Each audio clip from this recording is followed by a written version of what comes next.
Thanks for being here. Subscribe to Cheating Stories Best, so you don't miss new stories. Lying in the hospital after a heart attack, he heard something that made him even more depressed. Today's story has a similar plot. Enjoy watching it. What hurts more, a heart attack or a broken heart? All of Brad Carson's friends thought he lived a charmed life. His business was thriving, and his employees considered themselves fortunate to work with him. His incredibly beautiful wife, Molly, was smart, happy, socially popular, and devoted to her husband. They took pride in their 3 children, 2 of whom had already graduated from university. Everyone was healthy, waking up each morning eager for a new day. Brad's main love was his wife, Molly. She was a tall brunette with a smile that could light up a room. But Molly's true beauty shone even brighter in the evening glow. Despite her driver's license stating she was 50, her vitality said otherwise.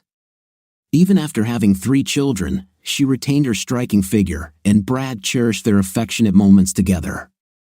They met at a charity event at the hospital, raising funds for a new children's ward. Brad attended with his mother while his father, Carl, was out of town on a business trip. After returning from the army following the Korean War, Carl had opened a small machine shop. Brad aspired to be an engineer like his father, earning a degree in mechanical engineering from the University of Florida in Tampa. Initially reluctant to attend the event, he ultimately went because his mother didn't want to be alone. Seated at a table for 8, they were positioned about halfway from the orchestra. Molly, a nurse at Mercy Hospital, was there with her companion, a medical equipment salesman. She had long dreamed of wearing an evening dress, sipping champagne, and attending such an elite gathering filled with doctors and wealthy businessmen. Accepting the seller's invitation had made this dream a reality.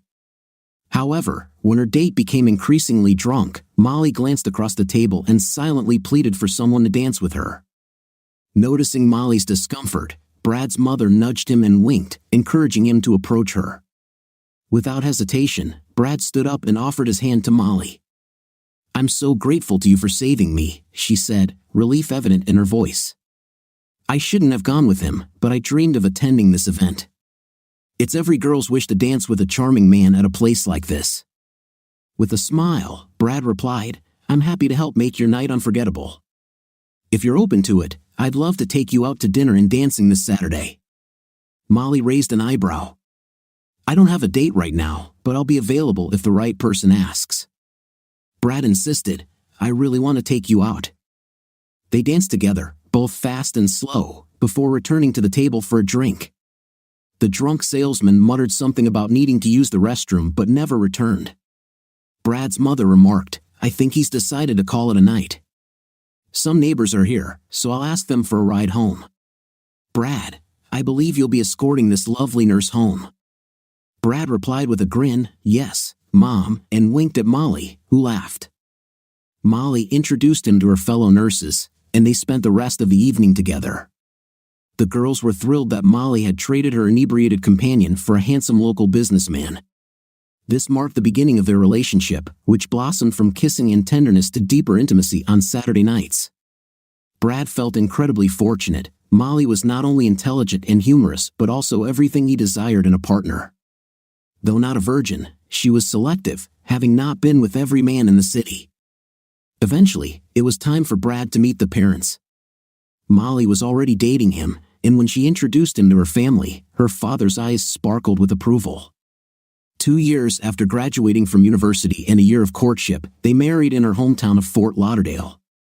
2 years later, they welcomed a son, Jonathan, followed by a daughter, Carrie, and another son, Matthew. 30 years after Brad graduated, Carl was ready to retire. Brad earned the title of president of Southeast Manufacturing, a specialty manufacturing company for the aerospace industry. Upon his retirement, his father gave Brad all the shares of the company in exchange for a monthly advisory fee for the rest of his and his wife's lives. Jonathan, with a degree in mechanical engineering, now had a promising path to becoming the next president of the family business in 20 to 30 years. Molly worked in a hospital while raising their 2 children at home. When their youngest, Matthew, began to return from school on his own, she resumed her nursing career. Once her first 2 children went off to college and only Matthew was at home, she decided she didn't enjoy the long hours at the hospital and retired. However, she didn't lose interest in medicine or the hospital. Because of Brad's status in the business community and his generous donations to the hospital, Molly was invited to serve on several hospital committees. She loved being close to the hospital and her old friends who worked there. It was the American dream, a wife he was happy to be with every moment, 3 beautiful children, a dream house for his wife, financial success, and all family members in good health. That was until Brad and Molly went to play bridge with their neighbors, Ken and Brenda. Brenda and Molly had worked the same shifts when they were new employees at the hospital and remained friends. Ken was a GP, which allowed Brenda to retire around the same time as Molly. Brad was doing well, but he didn't notice the increasing pain in his chest until he lost 4 hands. He was suddenly confused about which card to play and thought the stress of his job was taking its toll. As he reached for the glass in front of him, he felt an escalating pain in his chest. He opened his mouth to say something to Ken, but no words came out. Ken quickly noticed the problem and went to help. He touched Brad and asked questions. Then he heard Brenda yell, "Heart attack!" At 1948 Pine Pole Lane. "Need an ambulance now." Brad looked around and thought, "Who's having a heart attack? It's just the 4 of us here. Someone's in big trouble, and I hope for their sake the ambulance gets here soon." He looked up from the floor and saw 3 people hovering around him when he suddenly felt an even greater heaviness in his chest. "Damn it! It's me! Molly! Where are you?" "I'm here, dear. Calm down, the ambulance is on the way." Ken called the best cardiologist in the city, who would meet them there. The next week was a blur for Brad. He knew where he was and why, but one thing that always remained the same was Molly. She checked everything written on his chart and, surprisingly, understood what was written. She was the perfect patient advocate. The final medical result was that Brad had suffered a massive heart attack. If it weren't for the 3 medical experts with whom he played cards that night, he would have been put to eternal rest. Quick action plus a triple bypass gave him the promise of a long and healthy life with lifestyle changes.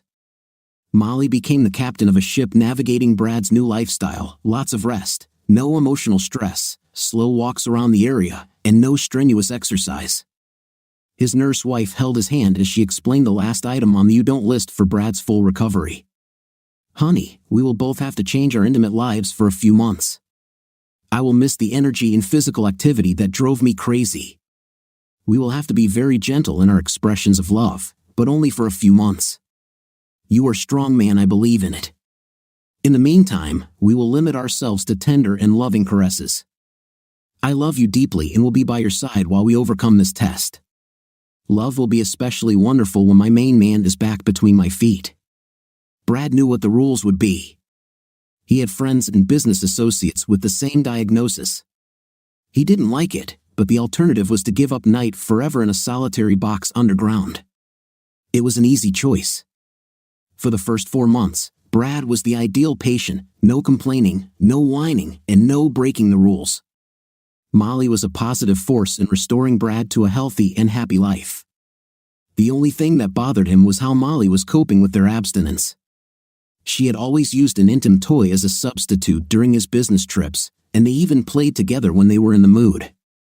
From their courtship until their 30th anniversary, they had been energetic and very physical lovers. Brad considered this one of his blessings, a beautiful, insatiable wife he loved to cater to several times a week. How was she coping with his current physical disability? Molly was beginning to tire of what seemed to her to be slow physical progress, even though it was ahead of the recovery schedule set by her doctor. During the day, she was bright and happy next to Brad. Although there was no intimate intercourse, their tender care for each other continued. Molly tried to gauge his capabilities by monitoring his blood pressure and heart rate. He was able to begin walking slowly, eventually reaching a mile each day. The goal was to gradually increase the load on the heart muscle each week. At the beginning of the 4th month after the attack, Brad had recovered enough to enjoy some aspects of his life. Step by step, they gradually increased their activity. Although this contributed to Brad's recovery, neither of them truly enjoyed the lack of spontaneity. Brad nicknamed this process Frankenstein Intimate.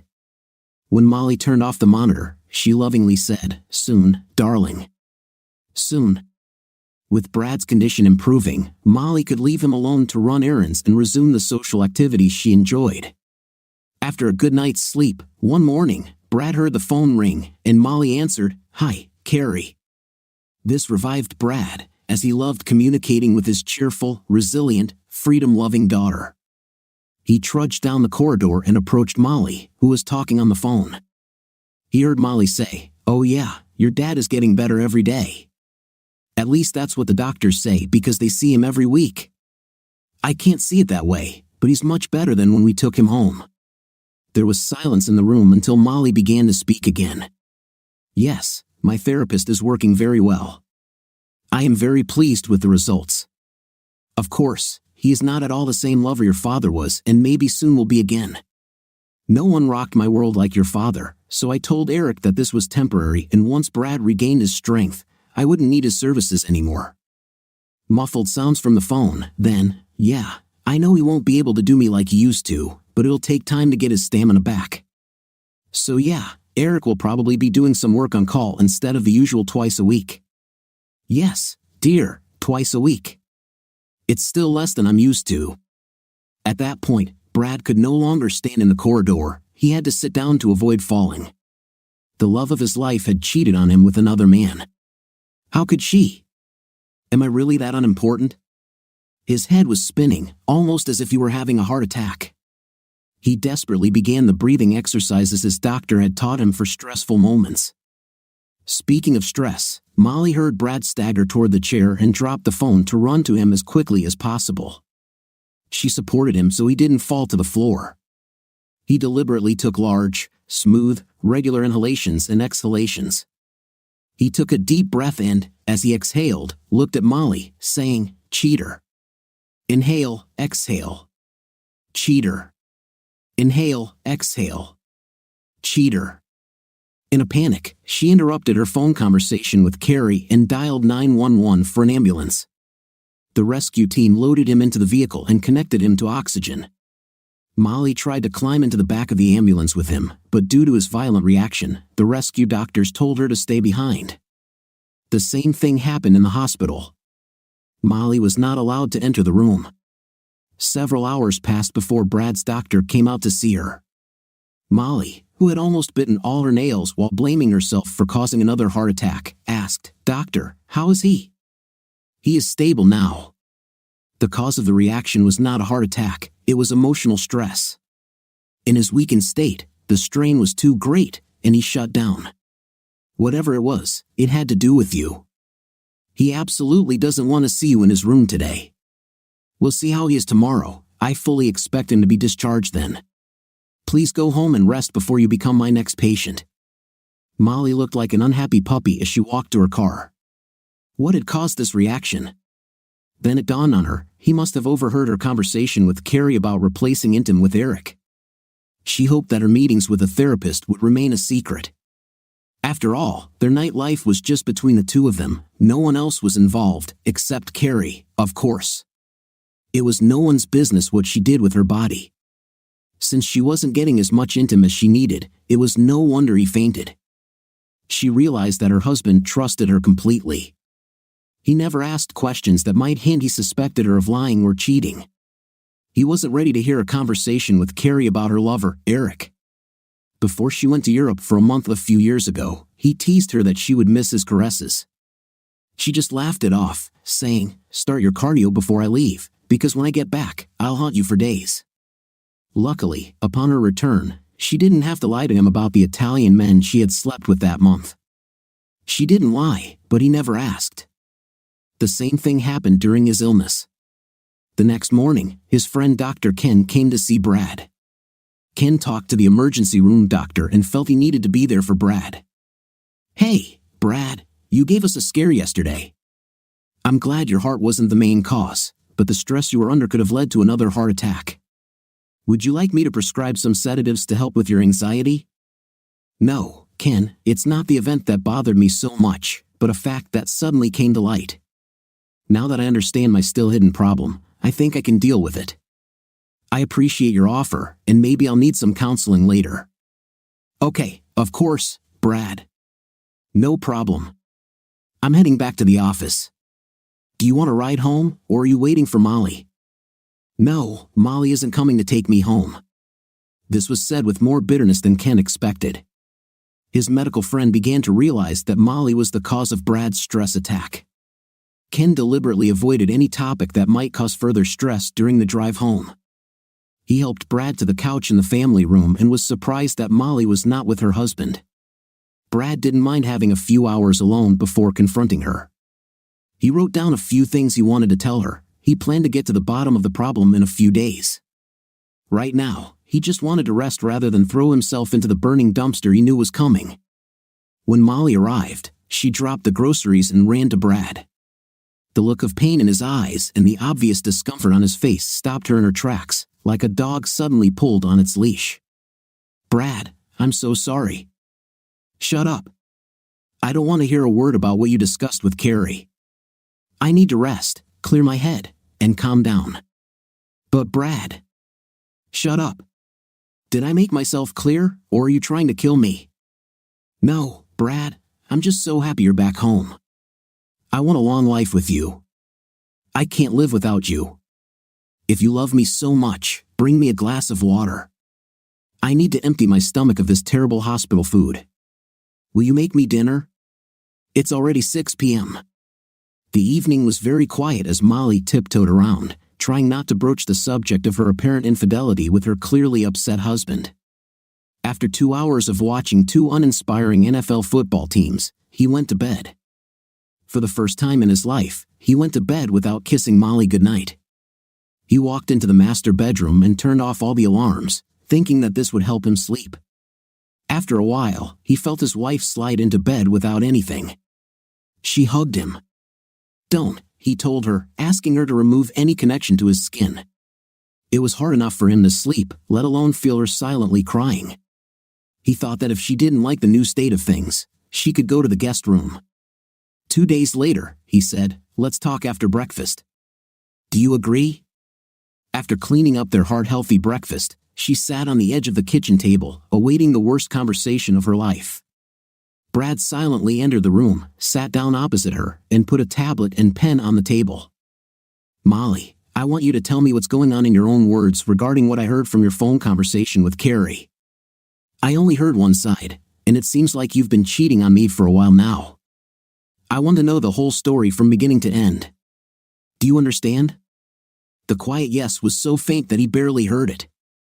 One more thing, Molly. We stand on the edge of an abyss.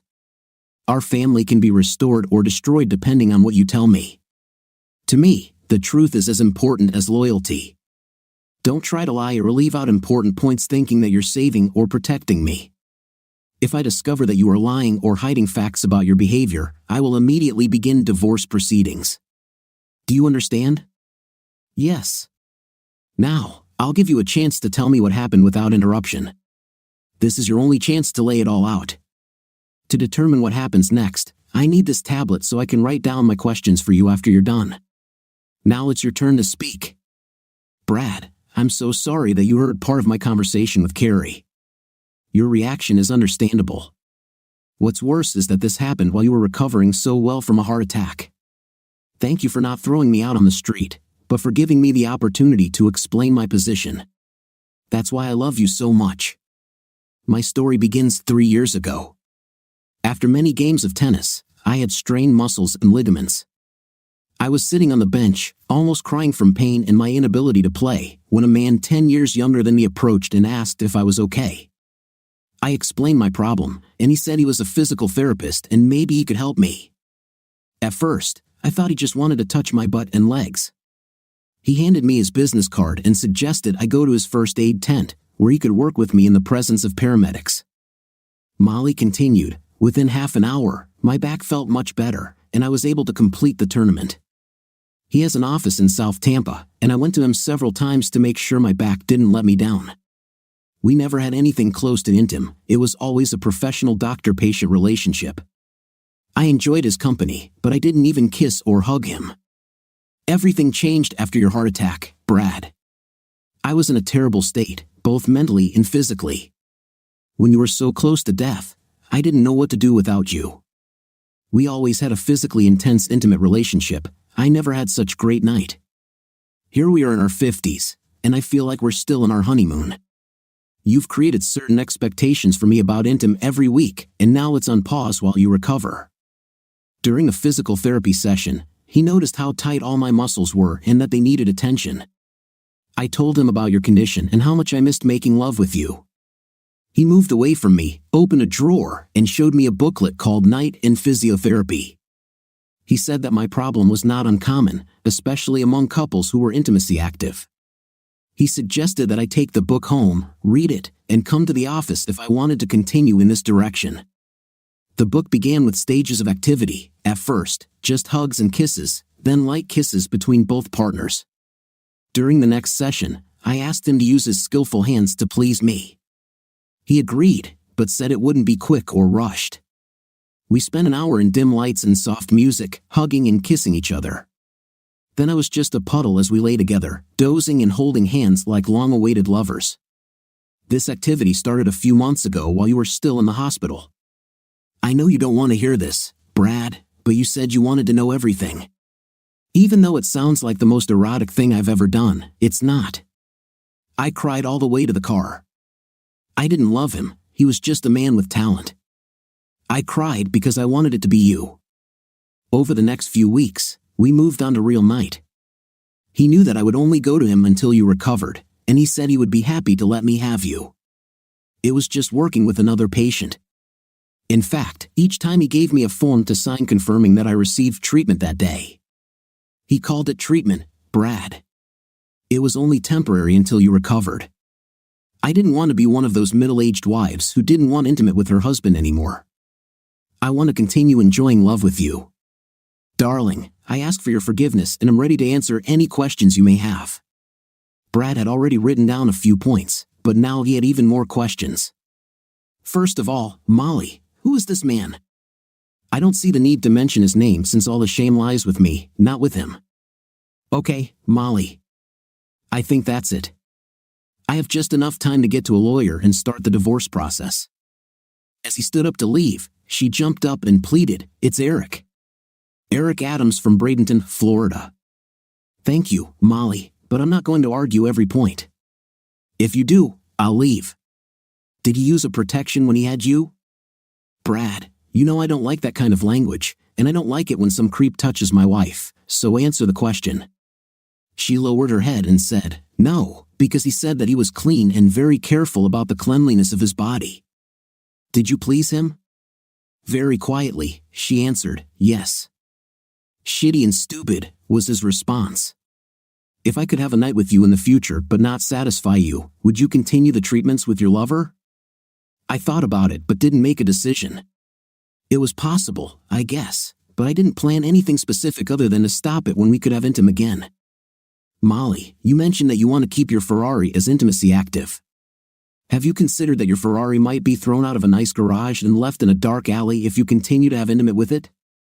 No, because no one knew what I was doing. We took a lot of precautions. I wanted to be ready to respond to you like before, and I couldn't have done it without him. How many people know you're cheating on me? Just me and Eric. Then what were you talking to Carrie about?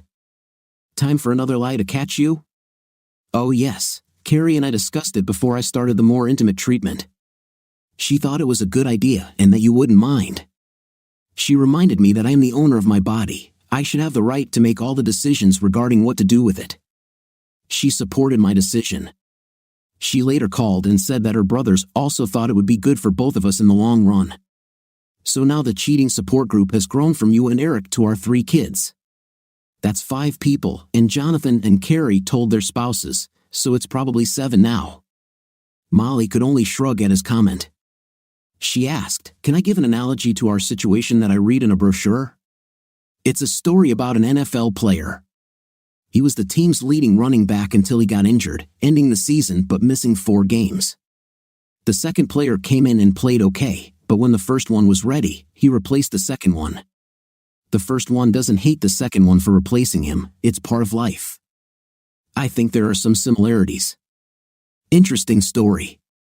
The difference is that the NFL contract with both players provides for replacements in the event of injury, and to improve performance. The team can also release any player at any time for any reason. Our contract clearly states that there will be no replacements under any circumstances. That's all I have for today. You have no idea how tired I am. Maybe it's just complete disappointment with how my life is being destroyed. This is not the end. We need to talk more. I just don't have the strength to go deeper into this now to understand the future. With that, Molly rushed to him, crying and saying, "I'm so sorry this is happening to you. I promise to make it better. I love you so much." To emphasize her words, she put her arms around his neck and tried to kiss him. "Get your disgusting lips off my face. You need to take an STD test before you come within 6 feet of me again. The sooner, the better." "Oh, Brad, I can't do that. I know all the nurses at the health center. I'd be humiliated if I came and asked for a test. How embarrassing that would be. More embarrassing than being unfaithful and telling our children about my mistakes. Yes, I'm very sorry for your reputation. More sorry than you are for my humiliation. I need some fresh air. It feels stifling here. I'm going outside." Molly sat at the table, sobbing, while Brad walked into the backyard. It was a warm fall morning, and he took advantage of the hammock in the shade to rest. He learned a lot from his conversation with Molly, but he was troubled by what he had discovered. Sleep was elusive, but it was better than discussing how Molly spent her time. He rolled out of the hammock and headed into the house for some water. During the day, he preferred a light beer, but that wasn't an option now. On his way to the bathroom, he didn't realize that Molly had just taken a shower and was drying off. She stood in the bathroom, towel covering her face, and didn't see Brad enter. He stopped abruptly when he saw her for the first time in weeks, realizing how beautiful she was. He couldn't help but smile at her figure. Molly removed the towel from her face and saw Brad smiling. Their gazes met and lingered until he noticed something that made his breath catch. "Molly," he exhaled, focusing on the marks left by Eric. "I'm going to rest in the bedroom for a while, just leave me alone." Before he could relax, his phone buzzed with an incoming call from his daughter. "Hi, Dad. I'm glad you didn't have to stay in the hospital long. Was it just a little scare?" "No, dear, it was much worse. I found out that your mother is cheating on me, which surprised and angered me so much that I had a panic attack. I'm at a crossroads about what to do." "Oh, Dad, don't worry. Just forget about it and move on with your life. Mom loves you, and her relationship with her therapist is just a release.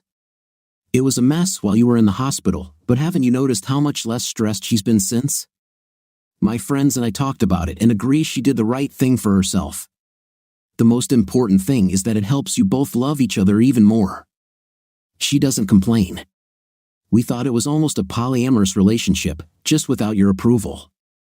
Mom and Eric had an honest understanding. There were rules, no dates, no dinners, no other people, and never saying I love you. He was only there to fill a part of her life that was empty. You were never pushed aside, you just weren't ready to go yet. When you are, Eric will leave, as planned, without jeopardizing your relationship. Carrie, I appreciate your friend's advice, but after 6 semesters studying psychology without a degree, what makes you think you're qualified to advise a 51-year-old man dealing with a heart attack and a cheating wife? What you're saying feels more like empty words." After that, Brad didn't want to continue the conversation with his daughter. They might be able to talk again in a week or 2. He hung up and called his son Jonathan to ask about work, something he avoided when Molly was around. "Did you know that your mother has been involved with her physical therapist since my heart attack?" "No, this is the first I'm hearing about it. I knew she saw a therapist regularly, but nothing about their relationship. When did it start? How are you going to handle it? Who is this? Didn't you know, Dad?" "No, I just stumbled upon this while your mother was talking with Carrie. She said Carrie told you and Matthew about it, and you were okay with it? There's absolutely no truth to this." Jonathan almost shouted. "I would remember this conversation and confront my sister if she knew what was going on. I know she hangs out with some questionable people, and I'm not sure what Tim thinks about it, but I need to talk to him. I'm sorry to hear that, Dad. This must be a terrible shock. Please let me know what you need, and I'll do everything I can to help. Thank you, son." I appreciate it. Have you spoken to Matthew recently? Does he know anything about this? Last night, we talked about you being in the hospital, but nothing like this came up. We thought it was just a relapse. Nobody told us anything different. Please call your brother and let him know. I have too much energy left today to deal with this mess. Don't let Carrie or your mother know that you're aware of the real reason for my last hospital stay. I want to see what other stories come out. Jonathan replied, I know this is hard for you, but you need to find a way to move past your anger. Relax and take your time to make a rational decision. You've always been quick to act, but you need to change that for your health. Fine. Both men were disappointed by the situation and promised to stay in touch. Now, Brad couldn't calm down or sleep, so he went to the family room and found a note. I'm going to take a test. I don't want to do this, but I will do whatever you ask if it means staying married to you. Love, Molly. He sat on the couch, reflecting on Jonathan's advice about the need to relax for his heart's sake. One of his pleasures was enjoying a good cigar in the backyard, even though Molly hated the smell that lingered in the house. He thought to himself, she does what she wants, I'll do what I want.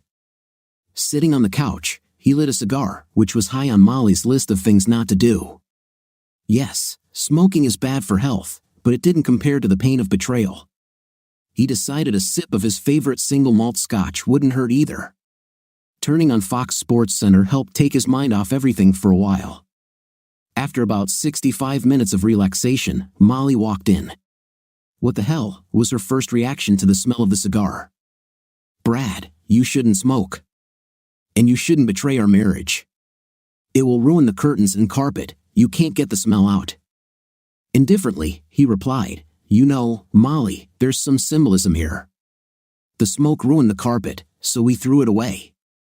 You ruined our marriage, maybe we should throw that away too. Knowing she wouldn't win this argument, she didn't rush to embrace him. His point was fair, and she had no one to blame but herself. Instead of arguing, she sat down on the couch, trying to change the subject. We've been invited to the Simpsons for wine and dessert tonight. Sharon finished remodeling her kitchen and wants us to see it. I know you don't really want to go, but can we leave the house for just an hour? It might help us get away from this tension. Okay, an hour is all I can manage, he replied, though it would be nice to get out for a bit. Their dinner was quiet until Brad asked about her visit to the health clinic. It was humiliating. I knew all 3 nurses. They were professional and didn't judge me, at least not to my face. The worst part was telling them who I'd been with in the last 90 days. My hand shook as I wrote down Eric's name instead of yours. I'm so embarrassed. Brad didn't respond. He didn't need to. Molly felt a mixture of excitement and dread as they entered Gary and Sharon's house. Brad forced a small smile as he complimented Molly. Gary led Brad into the family room, where Paul and Sam were discussing the Buccaneers' next game. The 3 men had started tasting Gary's scotch collection and were laughing together. Gary offered Brad a drink, but he replied, sorry, I need to stay away from that for a few months. Thanks for the offer. I forgot about that. How's the rehab going? Gary asked. Rehabilitation takes time and effort, which keeps me from doing as much as I'd like. With a grin, Gary said to the others, it's a shame there are things you want to do but can't. By the way, I heard you let your wife explore her options because of your heart condition. I'd like to get on the waiting list for that. Brad's face hardened, and anger flashed in his eyes at Gary's insensitivity. How dare he speak to him like that? Seeing the change in mood, Gary quickly backtracked. Just kidding. I didn't mean to disrespect you or Molly, he said, extending his hand. No hard feelings? Brad's face softened, but his anger remained. He stepped toward Gary, extending his right hand. Gary grinned, unaware of Brad's powerful left hand aimed directly between his legs. Brad's fist struck its target, and Gary screamed in excruciating pain. Seizing the opportunity, Brad elbowed him in the jaw, wanting Gary to feel pain every time he thought of Brad Carson or his wife. Gary spun a full 360 degrees and crashed onto the coffee table, sending glasses and snacks flying everywhere. The 3 women rushed into the room as Sharon exclaimed, what happened? Brad looked straight at Molly and said mockingly, Gary heard that you're with other men because I can't satisfy you. He asked to sign up for that. I gave him my answer. Molly's face turned pale. Oh no, was all she could manage to say, repeating it over and over. She turned to Sharon and screamed, "You shouldn't have told anyone." No one. Molly turned to Brad, but he had already left. She didn't even hear the door slam, drowned out by Gary's groans. With Brad's taillight fading, Molly rushed outside to talk to him. Oh no, he's gone, was her first thought, followed by a tremble at the deeper meaning of his departure. Did he mean forever?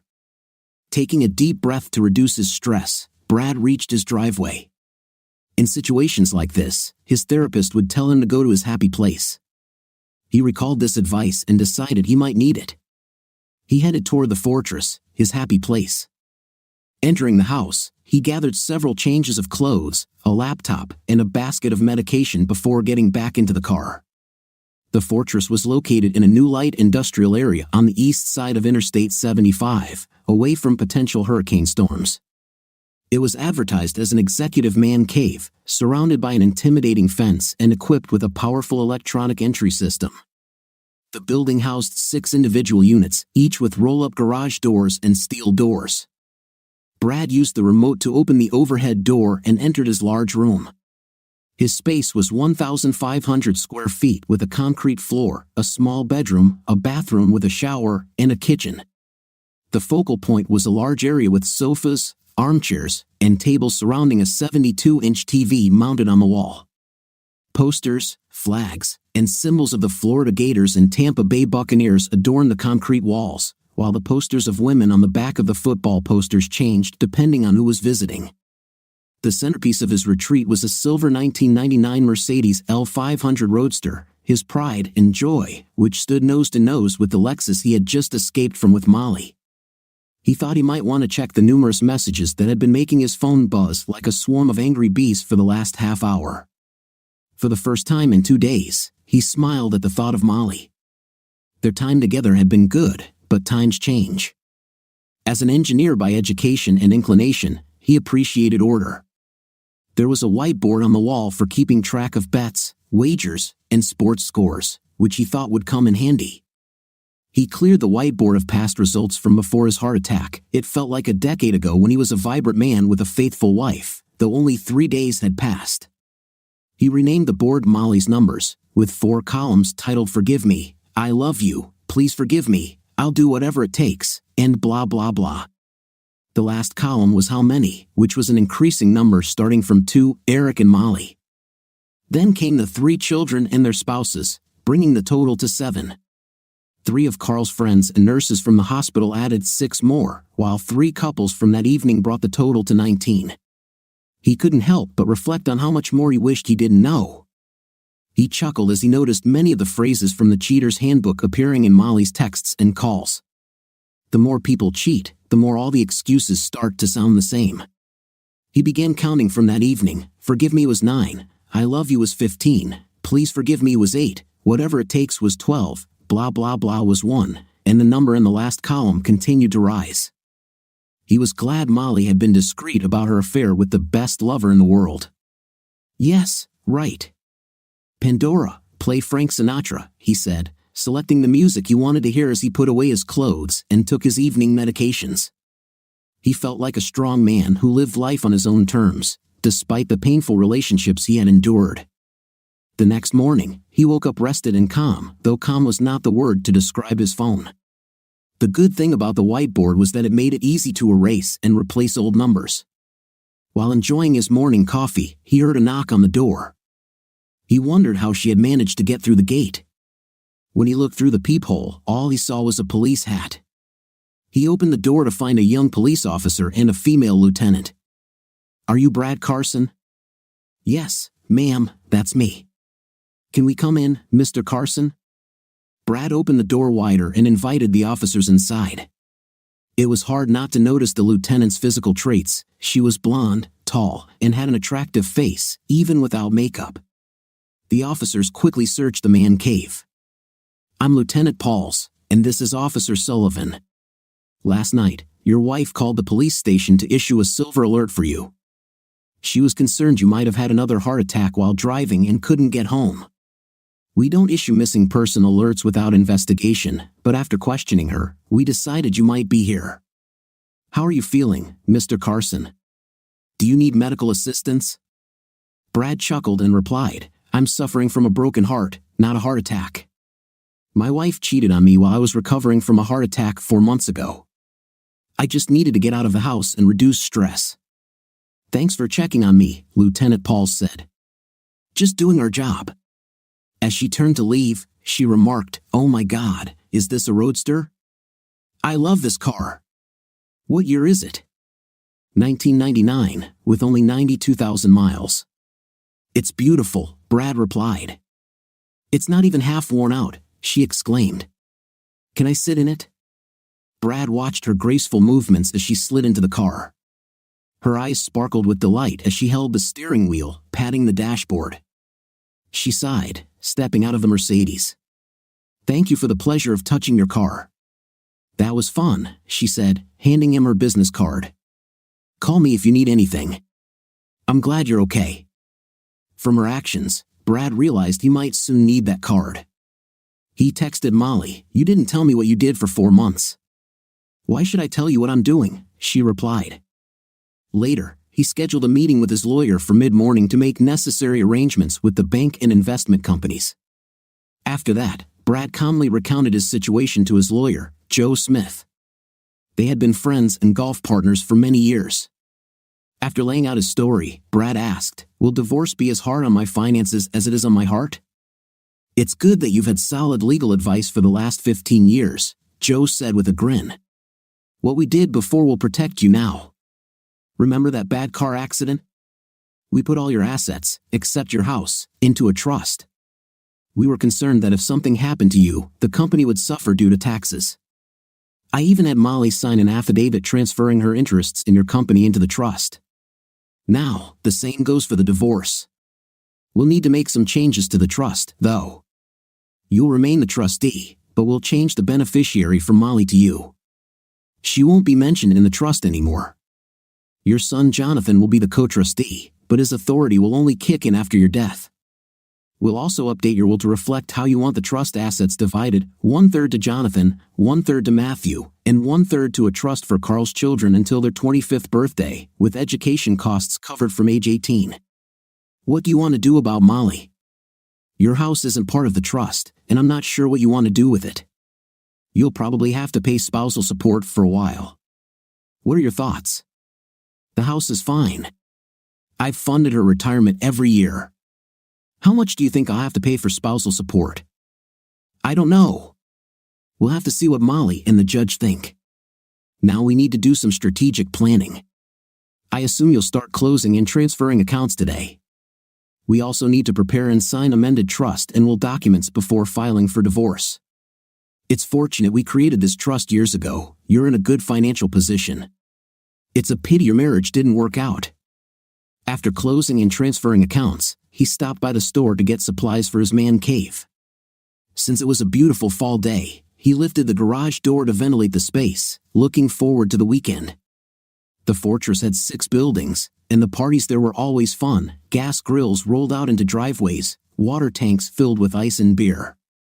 Almost all man cave owners flew their school flags on Saturdays and NFL flags on Sundays.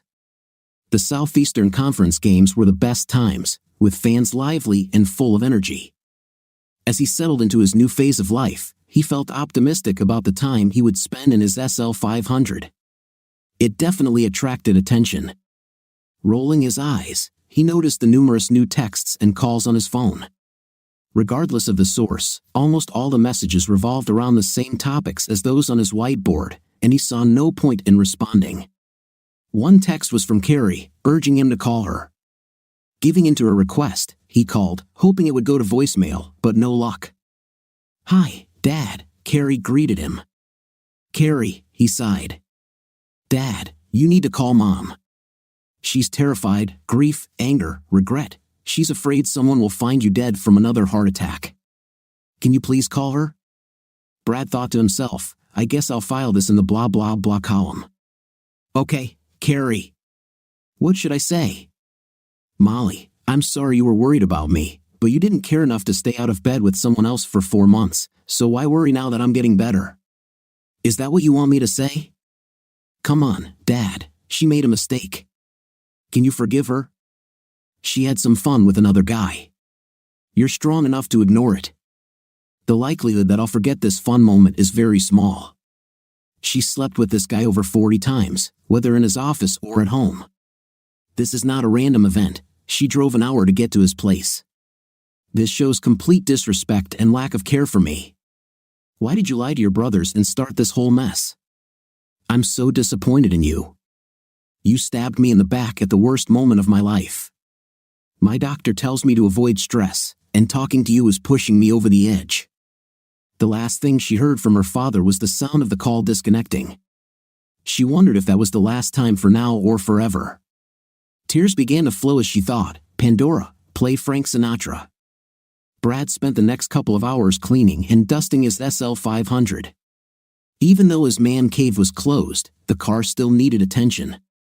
It gave him something to do and something pleasant to focus on. Saturday was just what Brad needed to relieve stress. He called a few friends to invite them to the fortress to watch the Florida Gators play, with steaks on the grill and beer on the rocks. Of course, all 5 guys came because Brad provided refreshments. Other block owners stopped by to socialize, as it was a very communal event. Many of them knew about his heart attack and were glad to see him in good health. After 6 hours of talking, laughing, and enjoying the company, Brad felt exhausted. His friends were going to dinner, but he decided to skip it, lay down on the couch to watch the post-game show, and fell asleep. 3 hours later, he woke up and went to bed. On Sunday, Brad didn't invite anyone over to watch the Tampa Bay Buccaneers game. Instead, he strolled through the other blocks, enjoying their hospitality. On the Sabbath, he had to be mindful of what he ate and drank, though it turned out to be an enjoyable day. He realized that his social life wouldn't suffer much from his wife's departure. By the end of the day, he was surprised to find that he didn't miss Molly at all. During games, she always fretted about the food, the drinks, what she was wearing, and who she was talking to, often sucking the fun out of a pleasant day of socializing. Monday was a significant day, as he met with Joe Smith to finalize the legal paperwork for the divorce. It was a sad time for him because he couldn't accept the fact that he had been betrayed by the woman he had loved for so long. Instead of responding to the hundreds of texts, emails, or calls from Molly, he simply texted her, "Can we meet at home on Tuesday at 1 p.m.? Molly replied almost immediately, "Of course. I missed you so much. It will be great to see you again. Can you come by noon for lunch?" "Sorry, I won't be able to then. If you change your mind, you can come to our house anytime that day." Although Brad's text was brief, Molly hoped this would mark the beginning of their reconciliation. She pondered what kind of dress to wear, something attractive, inviting him back into their marital space, not for intimacy, but to reconnect. She believed that both should compromise and respect each other's feelings. Despite his recent behavior, she knew that Brad still loved her and wanted her to remain his wife. At 1:01 p.m. on Tuesday, Brad rang the doorbell at their home. Molly quickly opened the door, having been waiting since 12:45. She tried to hug her husband, but he diplomatically pulled away, heading toward the family room. She happily placed on the table a letter from the Department of Health, stating that she had no intimately transmitted infections. "I know this is little comfort to you, but I wanted you to know that I'm clean," she said. Her words were met with a shrug and a blank look that seemed to say, "So what?" Molly began a difficult conversation, asking about Brad's health. She was surprised when he told her about the parties he attended at the fortress over the weekend. "I hope you didn't overexert yourself, Brad." "You must remember your heart," Molly said. Brad thought to himself, "She says to take care of my heart after she broke it. What hypocrisy." After talking about children and new grandchildren, she continued, "Carrie was terrified after talking to you. She was only trying to help us because she loves us both. She felt my treatment was appropriate, but her opinion was far beyond what I considered acceptable. In addition to her misguided advice about some, both boys thought your cheating was completely wrong in many ways. I wonder how many more people think I'm the local fool now. What stories are being told in bars? I can't believe she would do this to me."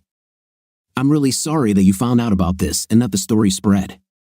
We tried very hard to keep it quiet so that no one would know or suspect we were together, Brad said sarcastically. So if I hadn't found out about your infidelity from the phone call, you would still be? I don't know, Brad. I haven't decided yet. My heart has always been with you, but my body needed something different. I was going crazy, and this was what my body needed. You weren't around, so I satisfied myself. I knew you wouldn't like it, but I had to make a decision based on my needs, not your opinion. My body, my decision. I'm sorry you're angry, but I made this decision hoping you'd never find out. I did it for the sake of our night life, yours and mine. I wanted to be ready when you came to bed. Your knowledge of this has created a stressful situation between us. I'm glad we were careful, and I didn't want you to be publicly humiliated. This was never my intention. Our definitions of caution are very different. By my count, 19 people today know the whole story. You could have put it on the news right away. How can that be? It cannot be true. Looking straight at Molly, he counted everyone on his whiteboard. Her face turned grim as she stared at the floor, which did not help her bargaining position. I'm so sorry, Brad. I truly regret this. By my count, this is the 57th time since I left home that you have said or written this to me. Where does this lead us? I feel like I've said this many times because I really regret it. I'll try not to say it so often. Molly, you also said you were ready to do anything for us to be together again, 46 times. So tell me your plan to get us back together. My main goal, Brad, is to grow old with you, the main and only man in my life. You are a wonderful man and a great father, and I want us to enjoy our grandchildren together. I know you've explored our options, and I've put together a few for your approval. The option you want to hear is my final cessation of communication with Eric and never seeing him again. Under normal circumstances, this would be the best option for reconciliation. I'm willing to make that promise to you, but I really don't think I can remain faithful to you while you're incapacitated. It's hard for me to say this, but I want to be honest with you. Once you are allowed to have a night again, I can guarantee that I will be faithful to you. Eric and all other men are no longer attractive to me. As I said, Eric is just a temporary replacement for the best lover of my life. I love having intimacy with you, but you are temporarily incapacitated. I believe that in a few months, you will again delight me as before. In the meantime, I propose to gradually end my relationship with Eric. I need to have a night twice a week, that's 2 hours out of 168 hours in a week, or about 1.1% of the week. It's not much in the grand scheme of things. The other 98.9% of the week, I will be your loving and grateful wife. You won't even know that I had intimate with Eric, just like you didn't know about it for the last 4 months. You managed well then, didn't you? See? It's not that hard. I'll take 1 day off with Eric, and after that, I won't need him anymore. You will again become my main and only man. My last and least desirable option is divorce, and I hope to avoid that. I will really miss you and the way you treated me as a wife and lover. Another downside to divorce is the financial aspects. You've worked tirelessly and sacrificed a lot for me and the children. It would be a shame if I took half of your company from you. I would have to do this to maintain my lifestyle, and I'd keep my dream house while you would have to leave. Although I would have a house, you'd have the opportunity to come and visit me whenever you want. Plus, I'm sure you'll have to pay some form of spousal support each month. Lawyers will sort that out. The main message of each option is that I love you and want to stay with you. I believe we can work this out if we both give in a little to make each other happy. Brad, I'm sure you'll want to make some changes, and I'm willing to adjust my suggestions to make our marriage work. You can think about it, and we can discuss it. We can take our time because it's important to both of us. As soon as she finished speaking, Brad replied, "So this is what you call I will do anything to make our marriage work? It seems like you'll just keep sleeping with that idiot until you decide to stop."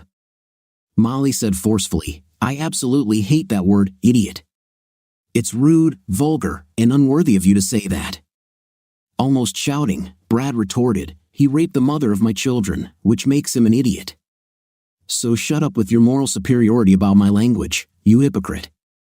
Molly turned pale at his furious comments. He was right, and she knew it, but she couldn't admit it to him. I see that you've received legal advice. I discussed this with Joe, who I've worked with for many years. You had to go to someone else? Yes, Eric's brother is a lawyer, and he gave advice on how divorces are usually settled. He was very helpful. Well, isn't this just the height of cynicism? You sleep for free physical therapy, and now you sleep for legal advice. You've really become easily accessible.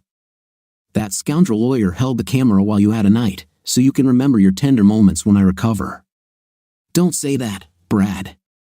I'm trying to restore us. Please, let's calmly try to fix this. Just for the sake of conversation, can you tell me what you thought about our reconciliation? None of this crap you're thinking of putting me through. Okay, Molly. I think you need a history lesson. Remember 3 years ago when I got into that accident? Immediately after that, Joe offered to place all my assets, except the house, into a trust. I was the trustee, and you were listed as the beneficiary. Well, that has changed. I am now both the trustee and the beneficiary. You are no longer in the trust. This is very symbolic because I have completely lost trust in you. Now I have complete control of the trust, and it is unassailable from your side. I also rewrote my will to outline how I want the trust assets distributed. 1/3 goes to Jonathan, 1/3 to Matthew, and 1/3 goes to a trust for Carl's children until their 25th birthday, with Jonathan as executor. I cannot accept the person you have become. You are no longer mentioned in my will. The blood drained from her face, and her hands became clammy. She was speechless. Let's talk about your dream house, a house I didn't need or want, but that you definitely wanted. 2 years ago, you tried to persuade me to buy you a Lamborghini. You pushed hard for this, including depriving me of night as punishment. Do you remember? I definitely didn't want to buy you that very expensive Lamborghini for any reason, especially to show off to my friends. Your dream home was paid for in full, so I arranged a refinance. You and I signed a $900,000 mortgage on a $1,200,000 house. You took your $450,000, bought a Lamborghini, some paintings for the house, and spent a month in Tuscany with your girlfriends. Which leads to a new question. Looks like you couldn't wait 2 weeks after my heart attack to start sleeping with someone else. So, how many Italians did you sleep with when you were in Tuscany? This question hit Molly like a slap in the face. She couldn't even utter a word in response. She simply lowered her head. We had to trade the Lamborghini because you had no idea how to drive that high-performance car. Collisions with a Lamborghini are much more expensive than the Lexus I drive. After constant repairs, higher insurance rates, and speeding tickets, I convinced you to trade it in for a Mercedes, losing over $100,000 in the process. You still have the paintings in the house. They're yours. I do not need them. You still haven't told me how much a month's stay in a villa in Tuscany costs. Either way, your share of the house refinance is now in your yard and on your walls, but you still owe $450,000.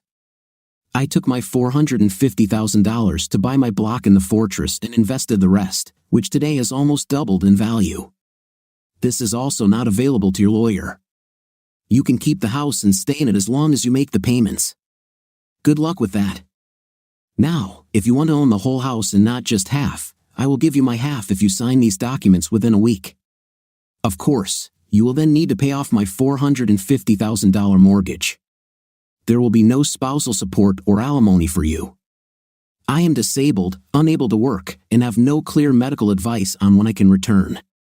My disability insurance is my only income. So, my dear, I am poorer now in terms of income than when we got married, no matter how wonderful the intimate you got from that man was. I'm sure you'll remember this longer. I'm leaving your house now. The divorce papers will follow shortly. Study them carefully, hire a real lawyer, and pay in cash in a night.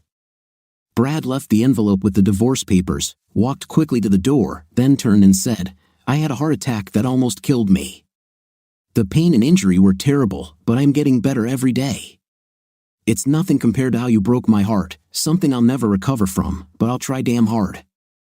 As he walked to the car, he thought, what a difference 1 week can make. It felt like years ago, but it had only taken 8 days to completely turn his family around. Legal mediation was Molly's last hope for reconciliation. Brad used these sessions to release the hatred in his heart and calm his soul. He didn't want another heart attack. He had a lot to do in the best part of his life, but it was very difficult for him to want to see Molly again. Brad and Carrie never fully repaired their relationship. He left his will unchanged and did not alter the beneficiaries. Molly's lawyer tried unsuccessfully to break through the trust but lacked knowledge of complex asset protection techniques. She approached another well-known firm, which advised her that Brad's offer was probably the best she could expect. The fact that he had taken all these legal steps years before the divorce was proof of his good faith. At that time, Molly accepted Brad's offer for half of the house's value in debt, and she quickly sold the house, moving into a small apartment in a safe area. Brad hired a team of movers to remove his belongings from the house, most of which went into storage or the fortress. He considered waiting until the divorce was finalized before looking for an apartment or a smaller home. He began coming to the office for an hour or two each day but refused wages. The investments he had made in his name brought him cash, but it was not considered income. When Laura Miller, his HR director, came into his office, Brad found an interesting folder. It contained a monthly report from the health insurance company and a brochure titled Night and the Physical Therapist. This report revealed that Eric Adams had submitted a medical bill request for Brad's company, demanding $100 per day to treat Molly every weekday for 5 months. That's $2,000 a month his company paid Eric to have his wife. Brad had learned to control his behavior over the past few months. Instead of screaming, an ominous laugh came out of him. At best, Molly was only there 8 days a month. It was time to confront Eric. Laura had to collect and review all of his and Molly's medical bills for the past 5 months. Eric must have assumed that Brad's medical bills for the heart attack would overwhelm all health insurance reports, so his $100 for Intim would go unnoticed. Laura was stunned by the obvious health insurance fraud that Eric had committed against their company. Brad instructed her to contact a representative of the insurance company and bring this issue to their attention. The representative was very upset to read their documentation and mentioned that the men on the commission mocked her while the women looked at her with disgust. Brad talked Joe into filing fraud charges against Eric as a favor. They filed the charges but never prosecuted them because $10,000 was an insignificant amount in the criminal world. However, anyone who checks Eric Adams will see charges of fraud hanging over him. Brad hired a company to review applications in other states in case Eric wanted to practice physical therapy there. Within days of the filing, Joe Smith notified the new state of Eric's fraudulent activities. Because Brad was classified as low-income disabled, Molly had to return to work. She hadn't maintained her continuing education hours, so her nursing license was suspended. Her new job involved working as a nursing assistant at a local nursing home, a far cry from the country club life she had led. Her work schedule and reduced income kept her from joining her former best friends at the country club pool for afternoon cocktails. Her divorced friends were so shocked by her divorce that they started inviting her poor, lonely ex-husband over for dinner and drinks. Their sons had almost no contact with her. Carrie and Molly blamed each other for alienating Brad and the boys. Both women were outraged by the small share of assets they received from Brad after the divorce. Brad laughed at Carrie's threats to limit access to her grandchildren. After a humiliating interrogation by a medical board about her relationship with Eric, she broke off all contact with him. Neither Brad nor the kids knew if she was dating someone, but that was hard to do while working the night shift. Brad asked Joe if he could convince the district attorney to bring charges against Molly for intim trafficking, since she received $100 for treatment in exchange for a night. He didn't care. At least the police came to her apartment to investigate the humiliating accusations. After the divorce was finalized, Brad also became the target of a police investigation following a Sunday ride in her SL 500 with Lieutenant Paul, now known as Shelley. Investigations began, and it wasn't unusual for Brad to be pinned against the wall in his man cave while Shelley conducted a full search for dangerous items. There were no body cavity searches, but strip searches were common. Brad was enjoying life again. Numerous friends and acquaintances constantly introduced him to their sisters, neighbors, girlfriends, and colleagues. For over 30 years, he thought Molly was the only woman for him, but he learned that was not the case. He enjoyed the challenge of finding a new woman for himself. What do you think of our story today? It seems to me that the husband did the right thing by overhearing the conversation between mother and daughter, because he learned a very important thing: his wife's infidelity. What is your impression? Write in the comments. See you later.